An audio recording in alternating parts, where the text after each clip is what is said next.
Moonlit Bonds, a zodiac thriller. The camera pans over a quiet, tree-lined town drenched in the pale glow of a full moon. The streets are empty, save for the occasional flickering streetlight. It's serene, almost too quiet, as if the night itself is holding its breath. Cut to Sophie standing alone on her balcony. She stares up at the moon as though it's whispering secrets only she can hear. Her fingers absently trace constellations on the railing as her voiceover begins. There's something about the moon, the way it pulls the tides, pulling at me too, like I'm caught in an invisible current. I've always believed in the stars, their stories, their guidance. But lately, the stars have been telling me something I can't quite understand yet. Something, or someone, is coming. A faint smile flickers across her lips, but it's shadowed by uncertainty. As the voiceover fades, Sophie draws her shawl closer around her shoulders and heads inside, a subtle chill hanging in the air. The scene shifts to a moonlit trail near a shimmering lake. Sophie takes her usual nightly walk, her sketchbook tucked under one arm. She appears deep in thought, oblivious to the rustling of leaves behind her. Noah emerges from the shadows with an easy gait, a man in his early 30s with sharp features and eyes that seem to hold their own mysteries. He bumps into Sophie accidentally, sending her sketchbook tumbling to the ground. "I'm so sorry," he says, his voice smooth yet slightly hesitant. As he picks up the sketchbook, their hands brush. Sophie's breath catches, and their eyes meet for the first time. It's fine. An awkward exchange turns into banter, and soon they're walking side by side. The camera captures their contrast. Sophie's soft, introspective demeanor against Noah's quiet, grounded intensity.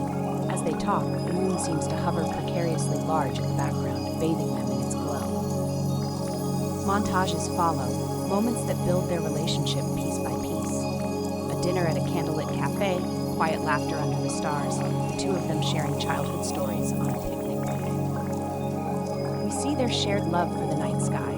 Sophie talks freely about her belief in the stars, her astrological moon in Cancer, and how she sometimes dreams of events before they happen. Noah doesn't say much, but his listening is rapt, his gaze steady.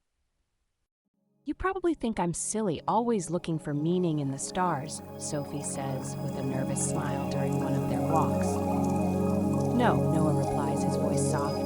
"I think maybe the stars brought us together, but the warmth of their blossoming romance is tinged with shadows." Noah's past is hinted at in his silences, in the quick flicker of pain across his face when Sophie talks about her family. He's holding back, and Sophie senses it. The idyllic tone shifts as a sense of foreboding seeps into their world. Strange occurrences start following Sophie and Noah. Sophie begins noticing recurring symbols wherever she goes. Crescent moons etched into the wood of park benches, in the graffiti on alley walls, even in her vivid dreams. One night she wakes with a gasp, a jumble of disturbing images flashing in her mind. Fire, the sound of sobbing, two figures under the moonlight torn apart by something unseen. The visions leave her shaken, but she brushes them aside as fanciful, until Noah starts acting strange too. He excuses himself from dates, grows more distant, and avoids questions about his life before coming to the town.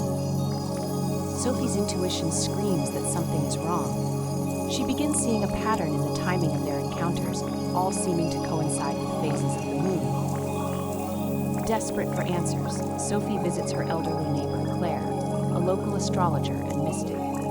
Claire listens as Sophie describes the strange bond she feels with Noah in her haunting dreams. Claire consults her star charts, her face pale with concern. "Sophie," Claire murmurs, her voice trembling slightly, "your Cancer moon and his Capricorn moon, they are opposites, two halves of the same whole. It's why you feel so connected. But not all soulmates exist for love." Sophie frowns. "What do you mean?" Claire hesitates. "Sometimes soulmates exist to teach lessons, even painful ones. Be careful, there's more at work here than you realize." Claire hesitates. "Soulmates exist to teach lessons, even painful ones. Be careful, there's more at work here than you realize." Claire hesitates. "Sometimes soulmates exist to teach lessons, even painful ones. Be careful, there's more at work here than you realize." Sophie's unease grows.